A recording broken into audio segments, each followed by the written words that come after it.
Alors, MG dévoile les tarifs de son MG S5 EV. Alors, c'est pas MG5, hein, du coup. C'est S5, pour pas le confondre avec l'autre, du coup, qui était un peu vieillissant, on va dire. Alors, coffre 453 litres extensible à 1441, les sièges arrière abattables 60-40, ok. Bon, pas un coffre immense, mais ça va. Moteur 231 chevaux, c'est pas mal. 6 secondes 3 le 0 à 100. C'est plus rapide qu'une MG4 normale, pour le coup. 5 modes de conduite sont dispo, normal, sport, confort, neige, personnalisé. L'efficience est optimisée grâce à une récupération d'énergie au freinage et déroulement, réduisant la résistance au roulement. Deux batteries 49 ou 64 kWh offrant 480. Alors, je crois qu'il y a une erreur, hein. C'est 380 plutôt, je pense, et 465. La recharge rapide permet de passer de 10 à 80% en 24 ou 28 minutes. Ce qui est plutôt correct, ça va. Il est proposé à partir de 32 490 € en version confort. Oula! Avec une gare. Oula, ouais, c'est plus que c'est TMG quand même les prix, hein.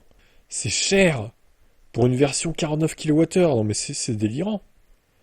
Qu'est-ce qui se passe, MG? Qu'est-ce qui vous prend? Vous avez même les dimensions du véhicule. 4,47 m de long. Largeur 1,85 m. Ah, il est un peu plus large que le Niro, il est aussi long. C'est à peu près une taille similaire au Niro, quoi.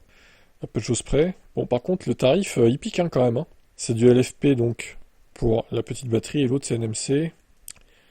Puis la version 49 a un chargeur embarqué de 7 kW, 120 en DC, et l'autre 139. La courbe ne doit pas être trop mauvaise, du coup.